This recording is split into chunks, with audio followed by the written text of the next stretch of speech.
go. All right. Episode 6. All right. Oh, So let me provide a prompt and we'll riff on it, right? So I'll give you the topic and you gotta come up with it, right? wow. Right out of the gate. You ready? Tell me about a place in your memory that no longer is. That seems like such a trick question. No A trick here. place in my memory that no longer is. So I would have to retrieve it. Is that what you're saying? No. Tell me about a place that doesn't exist anymore that has good memories for you. Oh, okay. All right. All right. Well, I will, since we're on a Camp of the Woods kind of themed Yeah. conversation, I will go back to Boys Park at Oh, Camp of the Woods, and you never lived there, right? You never stayed there. You I had don't some believe kind so. No. Nope. of oh no, you'd remember. Yeah. Maybe not then. No. Yeah, kind of a Mel Gibson Armageddon type place. And then the trailer park at Camp of the Woods, where they were kind of Boys Park was intentionally set way back away from the guests. Yeah, That makes sense. Yes. yeah. So I will write about this in the second book, but so many people that wrote to me about that said that, yeah, we had rock fights. And I thought, Rock fights. rock fights. And I thought, yeah, some night one guy went up and threw a rock or whatever. And Yeah. then they were like, no, it happened every night. Like they got out and threw. Maybe Bruce What? will be able to share some. Yeah, it's nuts. Rock fights. Rock. Yeah.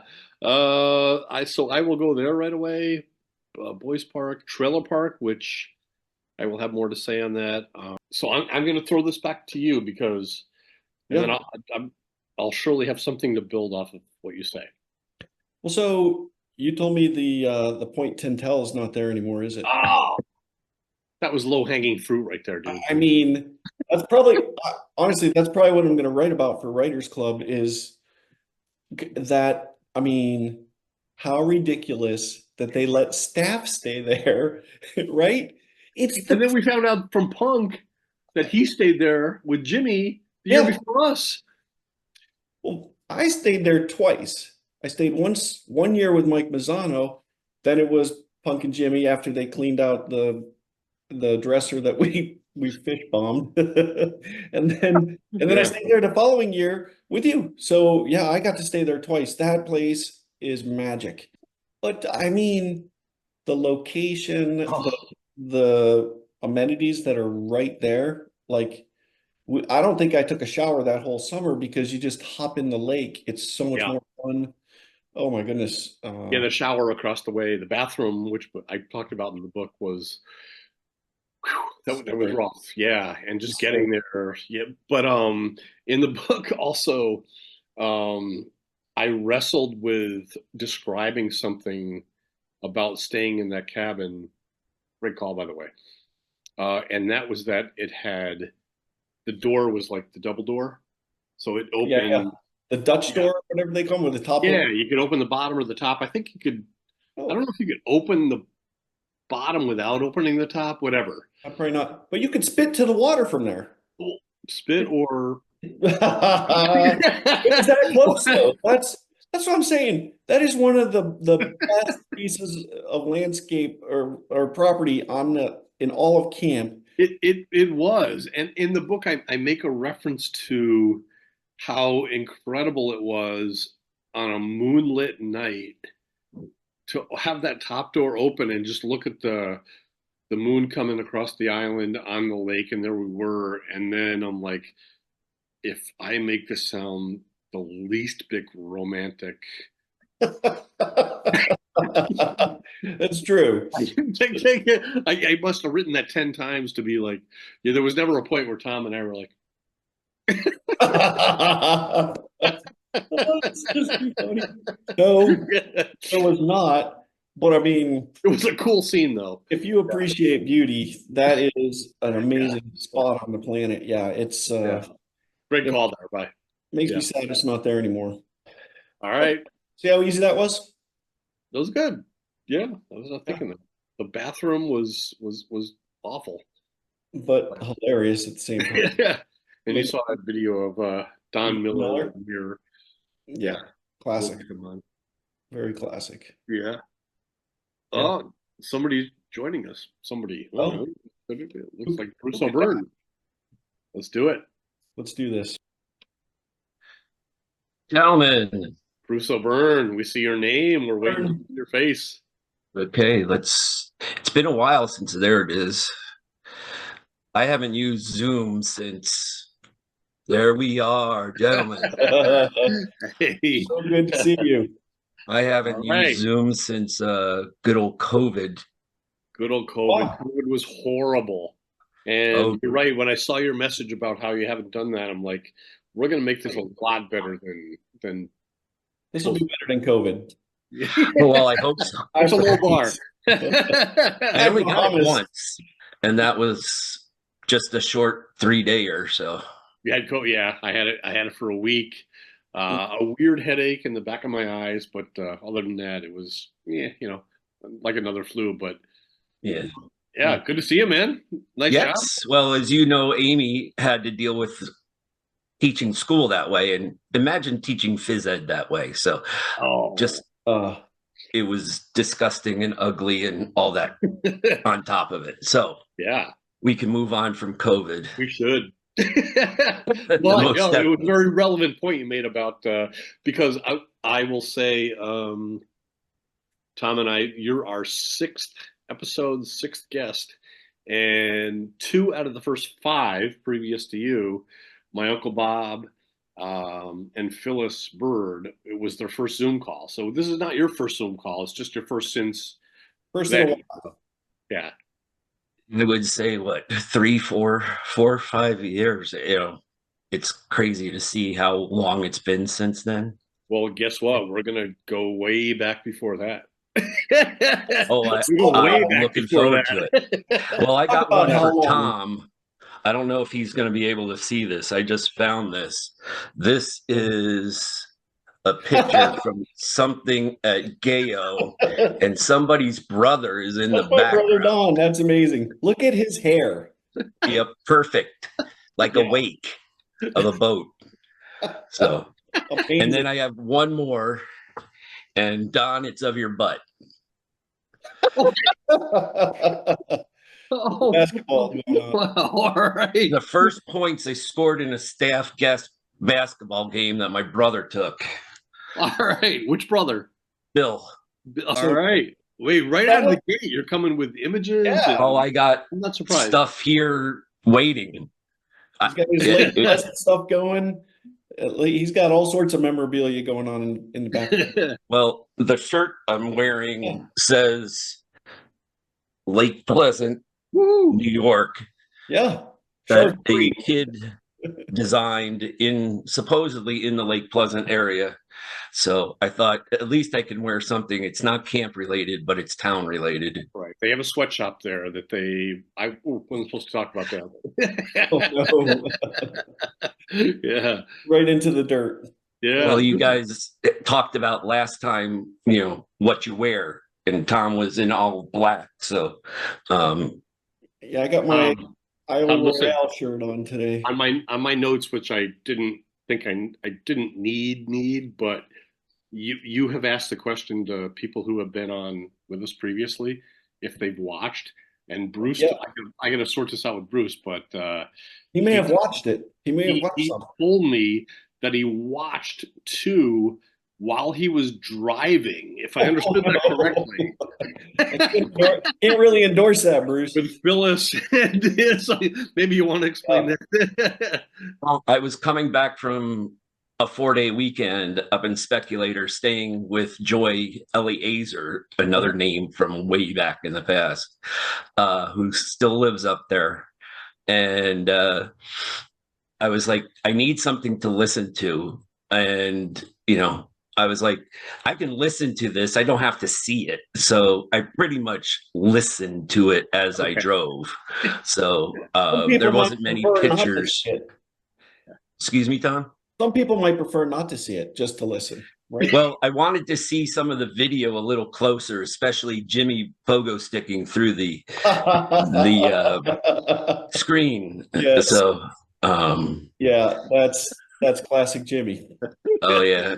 Well, I roomed with him for a summer out Here we back go again. behind the field house.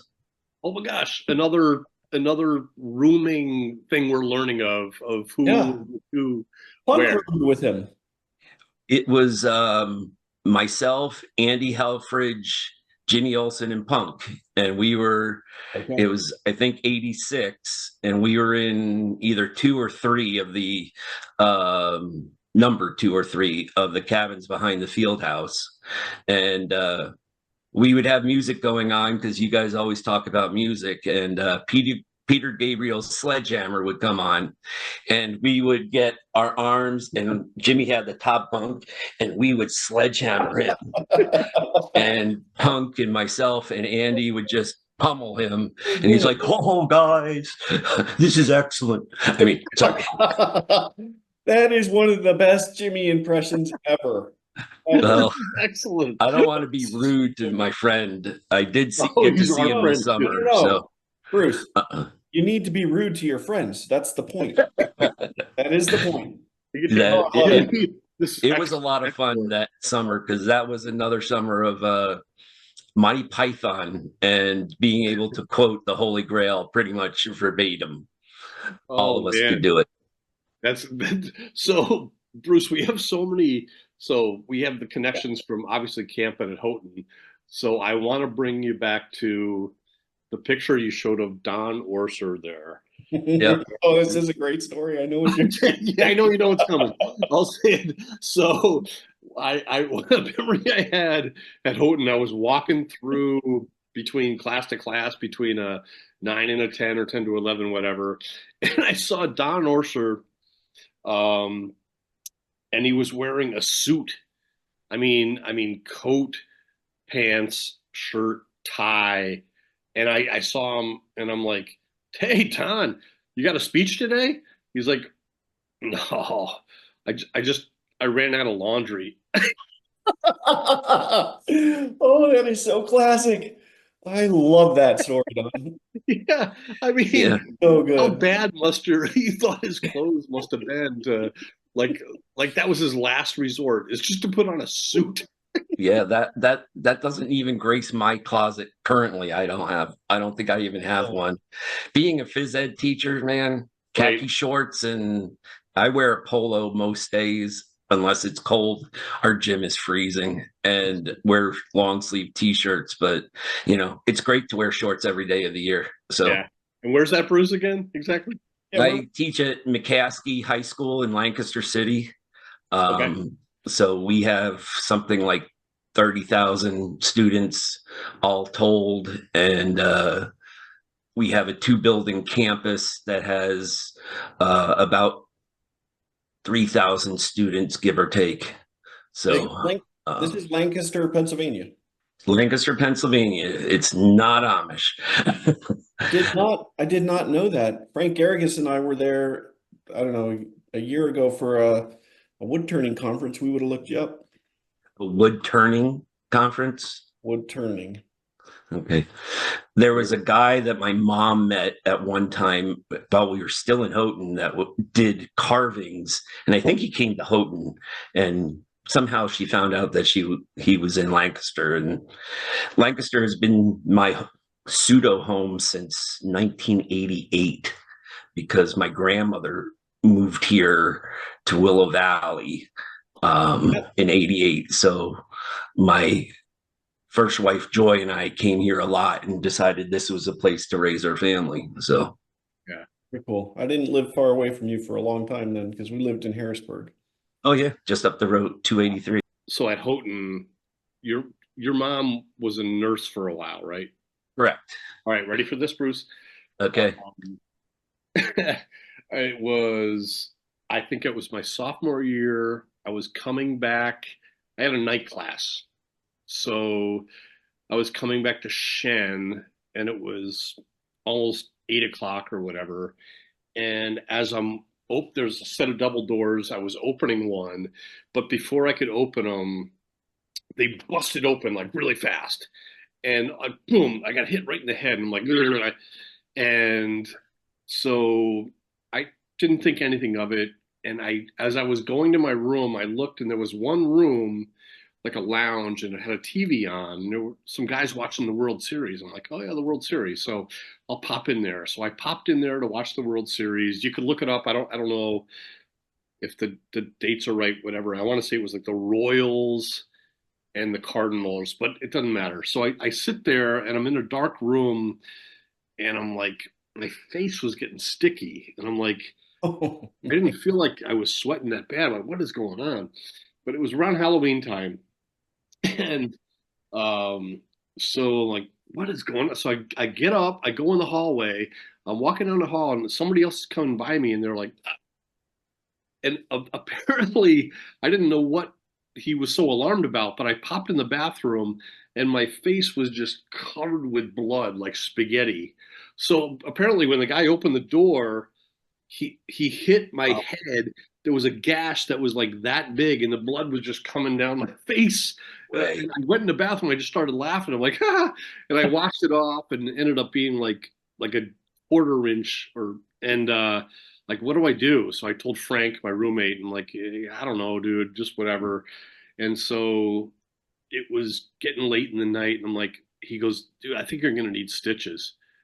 And so I went to the infirmary. I was like, I don't know if anybody's going to be there. And I went there. Your mom was there. And she was like, Donnie Purdy, what are you doing here? Like, and she's like, how did that happen? Like, a door. And she ended up giving me, I got like 4 stitches in my head. And she was really nice. She was like, that seems like a silly way to get a stitches. Like, yeah, I wish I had a better story, but Oh, I could tell many stories of why I have had stitches or whatever, but Me too. yeah, yeah, great story, Mom.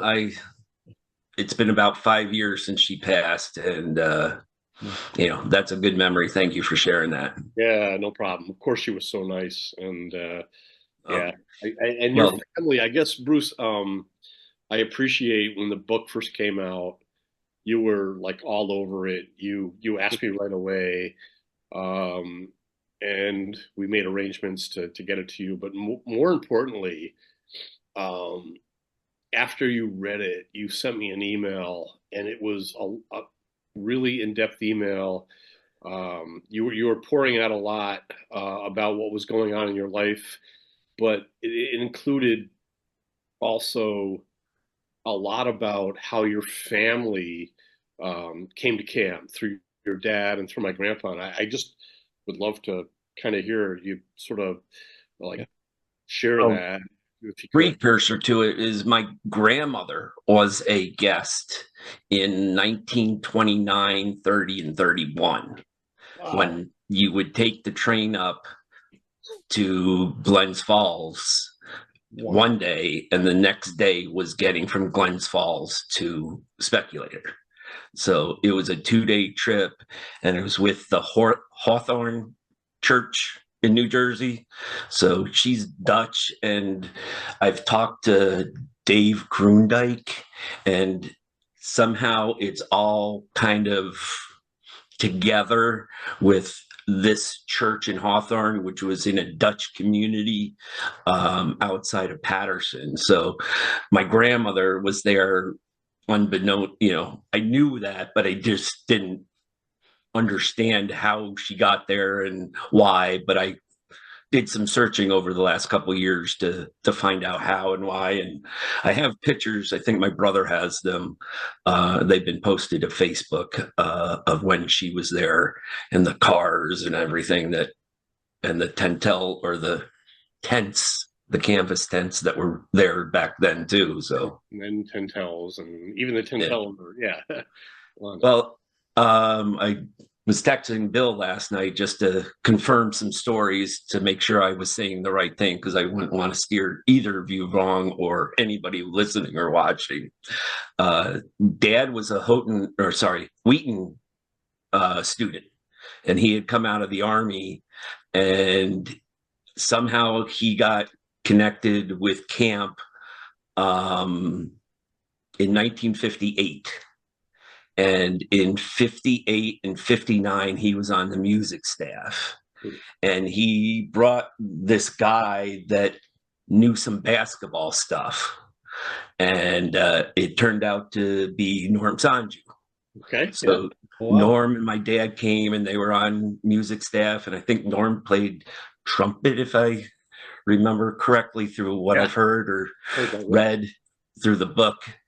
So dad was music staff, and then in 1960 my parents got married like June 18th, and their honeymoon was Camp of the Woods staff for the summer. So dad was the co-director, rec director, and he was up on stage doing the stick that they would do on stage with the jokes and pranks and all before the speaker would speak, and would do all the hikes and knew of all the places to go, Auger Falls being my favorite spot in the world. I can sit on those Bruce, rocks. I'm gonna You're teeing it up, buddy. continue. Oh, You have no idea how well you're teeing something up. Don't lose your momentum, because this is incredible history, better history than I provided. Legacy. Yeah, but talking about Auger Falls, there'll be a video in this when I post this of you at Auger Falls. Just bank that, but keep going. It might have something to do with that. That's me coming in from the top, and we're trying to catch it on a camera back in the day. Someone jumping off the 40-foot side. That's me coming down. Wouldn't that be crazy, Don, if you were filming at the same time someone was taking that picture? Could have been. Couldn't exist, but it does, and it does. And Bruce, I cannot believe I never shared it with you. No. Okay. So then Dad did some of the signage for camp. There's actually a sign in the snack shop, even though it's dated 57, it is his handwriting. Everybody that knew him either from Houghton or from camp is like, that's your dad's handwriting. So it's on the left side as you're headed out of the teepee, which is still standing at the moment. It's supposed to be torn down and remodeled. My niece had told me that it had been already torn down, but as of Saturday, it wasn't. So, who's your niece? Ben? Your niece? How's she related? It's Brian's daughter. She worked on staff the last 2 years with the housekeeping unit. And then my nephew, which is also Brian's son, worked after being at Deerfoot for 2 weeks. They needed somewhere for him to stay for a week, so my brother didn't have to go from Virginia all the way up to camp, bring him back, and then the next weekend do the trip again. So they got him to work in where? The dish room. So the dish room is a badge of honor for the O'Byrne boys, because Bill was in there, I was in there, I was the head of the dish room 1 year, and now my son worked in the dish room in 2015, 13, 15, 14, somewhere around there. It was just before he turned 16. And now my nephew has worked in the dish room. Brian worked in the dish room. So, all right. Didn't you work commissary too? No, I was a busboy. Okay, busboy, but you're Brian had he was more to me in my head. We're talking about 17-year-olds or whatever, but kind of had this refined way about him. Although my best memory of Brian and Tom, we talk about music. I think I was a junior in high school, and I had just gotten introduced to Rush, and I was like, oh my gosh. And so the O'Byrne family, when they came in, I was kind of friends with Brian, and you would stay at the Salt Box. Okay. And Brian came in, he said, "You got to come over," and he brought the album Moving Pictures. Mhm. But there's something about when you drop a needle on a vinyl, it brings up like it brings up sounds that are even more profound than what you hear. Mhm. And I never forget when he dropped the needle on Moving Pictures in the salt box, and I was like, and Tom Sawyer, I'm like, whoa! And he was like, "Can you believe it? Like, there's such a song exists." And yeah. Anyway, Yeah, that there's a music segment, but yeah. yeah. We used to, or he used to play it at the uh, little shack when you came into camp. The More check. Yeah. yeah, so that Yeah. was memories of him using my boombox sitting in that little Yeah. 4x2, 3 building and Love letting it. the guests Didn't you live in. there before? The gatehouse was there. There was like an accommodation like right next to it, right? Yeah, Like, I lived there for 2 summers. okay, wow, cool. So Tim Sandoval and I shared it Oh, 87 and 88. When I was night watchman in 87 and 88, I was snack shop maintenance. So I had the night job, one of the few night jobs at camp. So I enjoyed that. Yeah. like to connect with Tim Sandoval. He let me borrow his car one weekend. He was Yep. awesome. He was cool. That's one person when you get to your list, I would love to hear from again. Somewhere I have I a had cool it. video of him too. I do. Uh, It's him in the truck. Oh, Yeah, there he is. yeah, at the towers. Bruce, you're just pouring nostalgia like Yeah, syrup. yeah, Nate's That's right. sister Becky in there. That's right. So it's you. oh yeah, yeah, yeah. Yeah. Breaking it. Uh, Love it. Good. Well, let's see. So, mom and dad spent that summer, and somewhere along the way, dad was a did commercial art, and somehow, some way, he started doing the camp brochure for your grandfather for camp, and he would do the camp brochure, and in exchange, your grandfather would give us 2 weeks at camp during the pastor weeks. So, being a pastor of a 250 person attendee, not even members, church, we couldn't afford going to camp. So, even then, so that was a great situation that dad had. And that went all the way up until I think 82. So it was through the 70s. Some of the artwork, like the Speculator Mountain and the canoe, might have been him also. Um, so he did some of the artwork, some of the Heap'em Big'em Hill signs. Hill. They're So still looking for that one. Yeah, next year is the 125th anniversary of camp, and Carol Rumsey used to do. She's an artist that used to do the brochures, the camp staff directories, and the concert brochures. And she is looking to do replicas of all the signs that were all around camp. So Oh, she's looking for pictures to kind of draw from. Yes. well, somebody you talked to 2 weeks ago might know where one of those is. So, well, he was your guest 2 weeks ago, number 4. So, Stephen. yes, Oh, does he have my an Elias? roommate in camp and at Houghton. So, All right. Oh wow. Tom, we're look at what we're uncovering here. This is science. So wow, this is kind of a scoop here.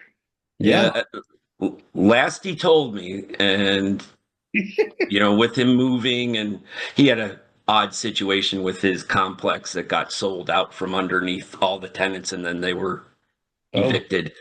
So, and then he has some way of finding the best situations, and he has this amazing house overlooking a lake, and all he has to do is mow the lawn. Which, how many times are you going to mow the lawn in Lake Placid? I have a friend like that. Yeah. Rick Swift. I Oh, grew yeah. up with a guy. I got together today with an old friend of mine. She was a friend of Tracy's, actually, Amy Womblell, Amy Aiken Womblell, and I got together with her like 3 years ago. She's an artist. She does amazing things, and she remembers Ricky. And he was a guy who we'd go to Gore Mountain, and we'd have like 10 of us, and we'd get there on a Saturday morning. There was only one way to buy tickets. There was no online, obviously. So we'd get there. There was a line of 50, 60 people waiting in line to pay with cash mostly. And he was like, guys, hang on. So he would go find his way to the front of the line. He would collect all of, like, let's say tickets were $20. Everybody give me your $20. So we did. And then he would come back like 10 minutes later with all of our tickets and then give each of us like a $10 bill, because he would buy 40 tickets and sell them to everyone else in line that was It's a group waiting, rate. and make money for himself and give money for us. And he was like the guy in It's a Wonderful Life, the guy that did get away. Kept telling George Bailey, "Hey, you got to come get in the ground floor." You know what I'm talking about? Plastics, yeah. Yeah, that guy. In Yeah, Buffalo. Rick Swift was that guy, and Punk had the same instincts, like the same thinking, and like Bruce, you remember it at Houghton, like when there was a concert, he was the guy that would get the tickets and somehow, yeah. So Yeah. I was communicating with somebody at school, and I used the line from Shawshank, "You're the guy that can get things." right. So Red was Red. the guy, and Punk and Rick. I know Rick because when Punk and him lived together in New Hampshire or Vermont, Yeah. I lived there just a half an hour away, and I worked at the resort while they were working their jobs. I was the bouncer at one of the locations, so Oh, yeah, you know it how we connects. operate. And Ricky's a great friend, and Ricky and Lisa are great people, and I just call them the mayor and queen of speculators. So Exactly. It's not surprising that they would like own all the businesses, and so yeah, you don't. They are incredible people, and what they do on the side with fostering kids. Just saw that she was looking for clothes for somebody that they were just taking in. So just amazing people, what they do with what they have, and share it and use it for good. So some of the memories that come back to you regarding there was always music, and I'm not a remember. I'm not one of those people that can I remember everything else, but I'm not a music kind of guy that remembers every song and all. But I think Earl was the outfield guy, and I think it was that summer of the outfield that was played very loudly from that cabin with him. And say that again. Frequently. Oh, yes. Yeah. And so it was just a great community back there with the 4 cabins, and it was a lot of fun, and there was always music going on, and excuse me, tomfoolery going on back there too. So when you have some of it was actual tomfoolery. So yes, because we were all the guys that did preseason, and we got to pick where we lived, and that was we pretty much moved from Woodlands 2 to the Fieldhouse accommodations that week of before everybody got there. But it was a fun place and a cool place to hang out that summer. The things that we did, we had a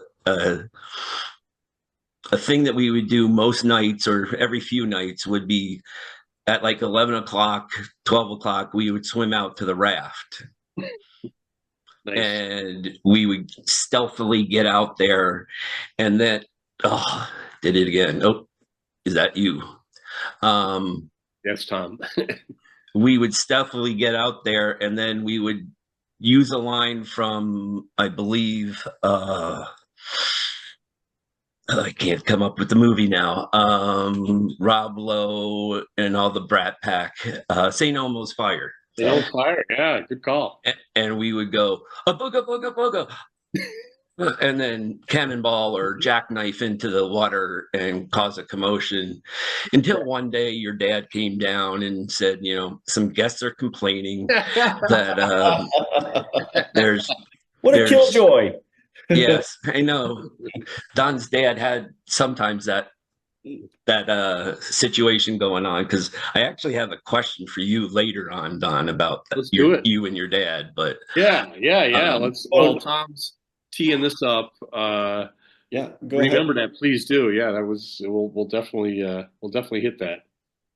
But yeah, that was something that we definitely got in a little hot water, because those cabins were hot. There was no shade. There was no nothing back there. Oh, they were right out there. They were baking. And you talk about Earl. That was the summer that I think it was 83 or 84. It was the first year I stayed down there. And the Scorpions album, Love at First Sting, came on. And there was a ballad on there, Still Loving You. And he loved that song. But there was a part of it that came up, and it was just an instrumental. And he was like, like, and every time, like, somebody walked by the cabin, they would hear Earl. He was laying in his bed listening to that song, and they would hear that part coming up, and they were like, wait a minute, you got to hear Earl do this. And you're like, and he would just belt it out. So good. Those guys were amazing. Him and Nate and Jay were just, yeah. And Steve Bain. So you add him into it. It was right. Amazing group. That was that group. So I got some video of that too. But anyway, Tom, well brought up here. So yeah. So